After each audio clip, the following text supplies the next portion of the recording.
Hi, Don Famularo here, and I'm asked literally all around the world about my pad sticks that I had created. So I want to explain the story clearly as far as how this happened. That this really wasn't my idea. When I was studying with Joe Morello and Jim Chapin and Shelly Manne, these great masters, I used to ask them, what sticks did you practice with? Did you practice with your drum set sticks? And they said sometimes, but they said their teachers had recommended them to use a stick that was manufactured called a Bunken 3S. B-U-N-K-E-N, a Bunken 3S. I said, really? That's what they had recommended you to use? I said, I want to get a pair of those.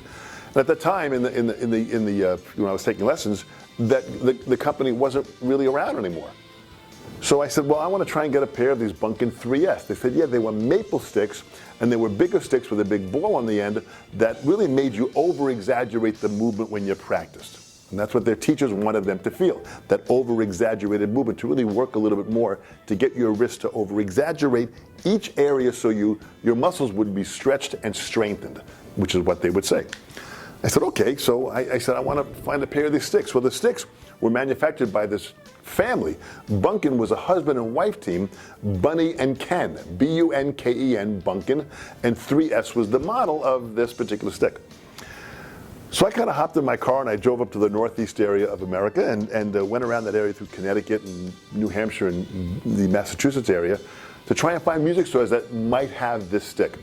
I went to several stores and nobody had the stick. They had remembered selling Bunken sticks, but nobody had any Bunken sticks left anymore, needless to say, or even a Bunken 3S. So we go by, so I'm finally, I'm getting drained by driving, and this was the time driving around where you had to use a map, a Rand McNally map. This was way before we had GPS and you could just type in the address of the store. I had to go to the phone book and look at the phone book at the address and go back to a map and figure out a plan of attack, so it was a pretty deep adventure to go by and do it. I finally get to a store later on that day, and I walk in, I said to the gentleman behind the counter, he was the owner, I said, boy, I'm just trying to look for some Bunken sticks. Do you have any kind of Bunken sticks that you have around here that I could just kind of see what they look like? He said, oh, I sold Bunken for many, many years. They're no longer around. They have a lot of new companies that are out right now. He said, I had some sticks in the back of the box. Let me go and look. The guy walks in the back, and I'm standing in his store, and he goes to the back, and he was back there for like 45 minutes. 45 minutes, the guy's back there looking. So I kept on calling out, are you all right back there? And I would hear him kind of muffle, yeah, I'm looking for the sticks. I hear him kind of rustling through boxes and things. 45 minutes. I could have literally in that store emptied all of the gear in the store into my car, drove home, loaded my garage back up with gear and equipment, and come back and still kind of been standing there waiting for this guy to come out in the back. It was incredible. Really, really a wonderful man. The store is no longer there anymore. It's long gone. He comes out from the back, and he said to me, he says, I only have one stick. I only have one stick. It's a Bunken stick. He said, it's a Bunken 3S. The guy had a Bunken 3S. One stick, one Bunken 3S. I was laughing hysterically. I said, that's it. I want the stick. That's exactly what I'm looking for. He comes out. He says, you can have it.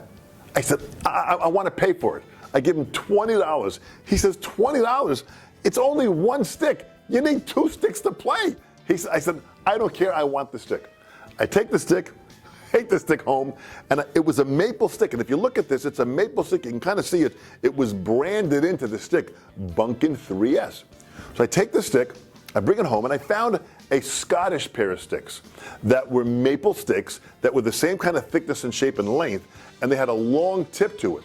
So I took the sticks and I sanded the top to make it round, shaved it down a little, made it feel like it was really kind of a close to the Bunken 3S.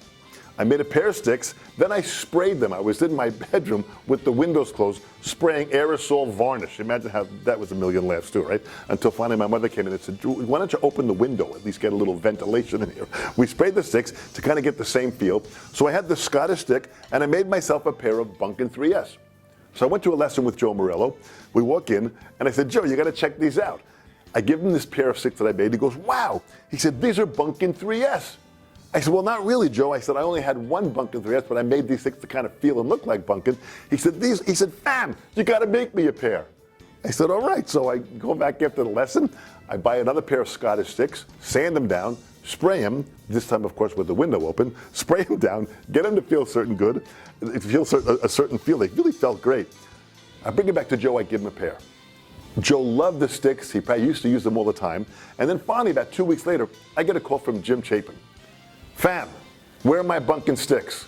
I said, well, what do you mean? He says, I spoke to Morello. I want a pair of Bunken sticks. I said, well, they're not really Bunken sticks. They're Scottish sticks. And he said, I know it. Make me a pair. So I make a pair for Chapin. Again, sand them down, spray them, the whole thing. I give them to Chapin. And it was really amazing to see how these guys really kind of relived their youth when they were kids. A short time later on, I get a call from Shelly Mann, who at this time was living in California, calls me up, fam, where are my Bunken sticks? I start laughing hysterically. I made a pair, sanded, sprayed, sent them out to the West Coast for Shelly Mann. So it kind of gave them a chance to have that Bunken stick. So I had this one Bunken stick with me for years and years and years.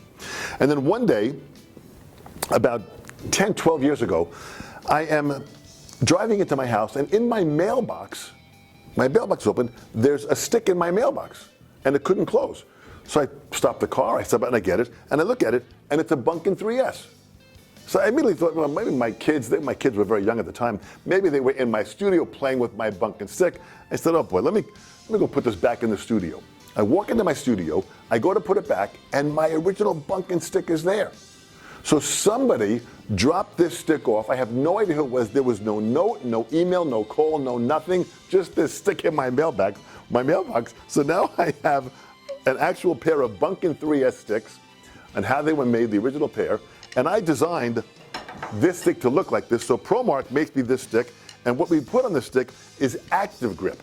Active Grip, which is this phenomenal feel of this environmentally friendly finish on the stick that actually heats up a little bit with your hand when you're playing. They put this on here. It makes the sticks look kind of golden. So I put together Dom's pad stick, which is really in honor of the Bunken 3S stick. So by using this and practicing and playing with this stick, I get the chance to feel the stick in my hand.